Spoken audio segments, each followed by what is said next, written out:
റഷ്യയുടെ പൂർണ്ണ പിന്തുണ ഇറാൻ ഉണ്ടെന്നതിന്റെ സൂചനകൾ നൽകുന്ന വാർത്തകൾ ഒന്നൊന്നായി പുറത്തുവരികയാണ്.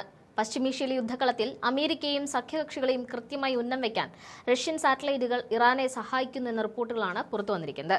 പശ്ചിമേഷ്യയിൽ വിന്യസിച്ചിരിക്കുന്ന അമേരിക്കൻ സൈനിക താവളങ്ങളുടെയും വാഷിംഗ്ടണിന്റെ പ്രാദേശിക സഖ്യകക്ഷികളുടെയും കൃത്യമായ ലൊക്കേഷനുകൾ റഷ്യ ഇറാന് കൈമാറുന്നുവെന്നാണ് അറിയാൻ കഴിയുന്നത്.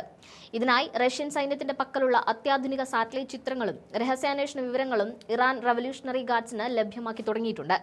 യുക്രൈൻ യുദ്ധത്തിൽ അമേരിക്കയും യൂറോപ്യൻ രാജ്യങ്ങളും കീവിന് നൽകുന്ന സമാനമായ തന്ത്രപരമായ പിന്തുണയാണ് ഇപ്പോൾ പുടിൻ ഭരണകൂടം ഇറാന് നൽകുന്നത്. ഇറാന്റെ മിസൈൽ ഡ്രോൺ ആക്രമണങ്ങൾ കൂടുതൽ കൃത്യതയോടെ നടത്താൻ ഈ വിവരങ്ങൾ സഹായിക്കും. മേഖലയിലെ US സൈനിക നീക്കങ്ങൾ തത്സമയം നിരീക്ഷിക്കാനും കൃത്യമായ ലക്ഷ്യസ്ഥാനങ്ങൾ കണ്ടെത്തി ആക്രമണം നടത്താനും റഷ്യയുടെ സഹായം ഉപകരിക്കപ്പെടുമെന്നാണ് ഇറാന്റെ കണക്കുകൂട്ടൽ. ഇറാൻ നിർമ്മിത ഷാഹദ് ഡ്രോണുകളുടെ പ്രഹരശേഷിയും കൃത്യതയും വർദ്ധിപ്പിക്കുന്നതിൽ റഷ്യ നിർണായക പങ്ക് വഹിക്കുന്നുണ്ട്. യുക്രൈൻ യുദ്ധത്തിൽ ഇറാനിയൻ ഡ്രോണുകൾ വ്യാപകമായി ഉപയോഗിച്ചതിലൂടെ ലഭിച്ച അനുഭവ സമ്പത്ത് റഷ്യ ഇപ്പോൾ തിരികെ ഇറാന് കൈമാറുകയാണ് ചെയ്യുന്നത്. ഡ്രോണുകളുടെ നാവിഗേഷൻ സിസ്റ്റം മെച്ചപ്പെടുത്തുന്നതിനും ലക്ഷ്യസ്ഥാനങ്ങളിൽ നിന്ന് വ്യതിചലിക്കാതെ ആക്രമണം നടത്തുന്നതിനുമുള്ള അത്യാധുനിക ഘടകങ്ങൾ റഷ്യ ഇതിനോടകം തന്നെ കൈമാറിക്കഴിഞ്ഞു. യുക്രൈനിൽ ഡ്രോണുകൾ ഉപയോഗിച്ച് ആർജിച്ച പരിചയ സമ്പത്ത് വെച്ച് ശത്രു രാജ്യങ്ങളുടെ പ്രതിരോധ സംവിധാനങ്ങളെ വെട്ടിച്ച് എങ്ങനെ ആക്രമണം നടത്തണം എന്നതിനെക്കുറിച്ച് റഷ്യൻ സൈന്യം ഇറാന് കൃത്യമായ തന്ത്രപരമായ ഉപദേശങ്ങൾ നൽകുന്നുണ്ട്. ആക്രമണ സമയത്ത് എത്ര ഡ്രോണുകൾ വിന്യസിക്കണം, ഏത് ഉയരത്തിൽ നിന്ന് ആക്രമിച്ചാൽ പ്രതിരോധ സംവിധാനങ്ങളെ വെട്ടിക്കാം തുടങ്ങിയ കാര്യങ്ങളിൽ റഷ്യൻ സൈന്യം ഇറാന് മാർഗനിർദ്ദേശങ്ങൾ നൽകുന്നുണ്ട്. ഈ സംഭവവികാസങ്ങളിൽ അമേരിക്ക അതീവ ആശങ്കയിലാണ്.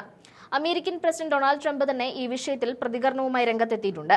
ഫോക്സ് ന്യൂസിന് നൽകിയ അഭിമുഖത്തിൽ റഷ്യ ഇറാനെ സഹായിക്കുന്നുണ്ടോ എന്ന ചോദ്യത്തിന് അദ്ദേഹം അവരെ അല്പം സഹായിക്കുന്നുണ്ടാകാം എന്നാണ് ട്രംപ് മറുപടി നൽകിയത്. തങ്ങൾ യുക്രൈനെ സഹായിക്കുന്നത് പോലെ പുടിൻ ഇറാനെ സഹായിക്കുന്നുണ്ടാകാം എന്നാണ് ട്രംപ് പറയുന്നത്. എങ്കിലും റഷ്യയും ഇറാനും തമ്മിലുള്ള ഈ സഹകരണം തങ്ങളെ ഒട്ടും സന്തോഷിപ്പിക്കുന്നില്ലെന്ന് വൈറ്റ് ഹൌസ് വക്താവ് വ്യക്തമാക്കി. ട്രംപും അദ്ദേഹത്തിന്റെ പ്രത്യേക പ്രതിനിധി സ്റ്റീവ് വിറ്റ്കോഫും റഷ്യയ്ക്ക് ഇതിനോടകം തന്നെ ശക്തമായ മുന്നറിയിപ്പുകൾ നൽകിയിട്ടുണ്ട്. ഇറാൻ നടത്തുന്ന ആക്രമണങ്ങൾക്ക് പിന്നിൽ റഷ്യയുടെ ഇന്റലിജൻസ് സഹായമുണ്ടെന്ന റിപ്പോർട്ടുകൾ വന്നതോടെ പശ്ചിമേഷ്യയിലെ US സൈനിക കേന്ദ്രങ്ങൾ അതീവ ജാഗ്രതയിലാണ്. അതേസമയം മേഖലയിലെ അസ്ഥിരതയ്ക്ക് കാരണം അമേരിക്കയുടെയും ഇസ്രായേലിന്റെയും സൈനിക ഇടപെടലുകളാണെന്നാണ് റഷ്യൻ വിദേശകാര്യ മന്ത്രാലയം ആരോപിക്കുന്നത്. പശ്ചിമേഷ്യയിലെ സമാധാനം തകർക്കുന്നത് പാശ്ചാത്യ രാജ്യങ്ങളുടെ നിലപാടുകളാണെന്ന് റഷ്യൻ വിദേശകാര്യ മന്ത്രാലയ വക്താവ് മരിയ സഖരോവ ആരോപിച്ചു. ഐക്യരാഷ്ട്രസഭയുടെ ചാർട്ടർ പ്രകാരം സ്വയം പ്രതിരോധിക്കാനുള്ള അവകാശം ഇറാനുണ്ടെന്നും ഇറാനിലെ സിവിലിയൻ കേന്ദ്രങ്ങൾക്ക് നേരെയുള്ള ആക്രമണം അംഗീകരിക്കാനാവില്ലെന്നും റഷ്യ വ്യക്തമാക്കി.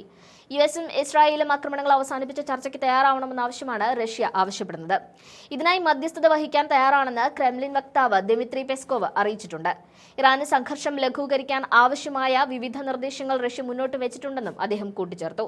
റഷ്യയിൽ നിന്നുള്ള ഇന്റലിജൻസ് വിവരങ്ങൾ ലഭിക്കുന്നതോടെ ഇറാന്റെ മിസൈൽ ഡ്രോൺ ആക്രമണങ്ങൾ കൂടുതൽ മാരകമാകാൻ സാധ്യതയുണ്ട്. യുക്രൈൻ വിഷയത്തിൽ റഷ്യയെ സമ്മർദ്ദത്തിലാക്കുന്ന അമേരിക്കയ്ക്ക് പശ്ചിമേഷ്യയിൽ ഇറാന് പിന്തുണ നൽകിക്കൊണ്ട് റഷ്യ തിരിച്ചടി നൽകുന്നതായാണ് വിലയിരുത്തപ്പെടുന്നത്. സമാധാനപരമായ ചർച്ചകൾക്കും നയതന്ത്ര പരിഹാരങ്ങൾക്കും റഷ്യ മുൻകൈയെടുക്കുമെന്നും എന്നാൽ ഇറാന്റെ താൽപര്യങ്ങൾ സംരക്ഷിക്കപ്പെടുമെന്നുമാണ് പുടിൻ ഭരണകൂടം വ്യക്തമാക്കുന്നത്.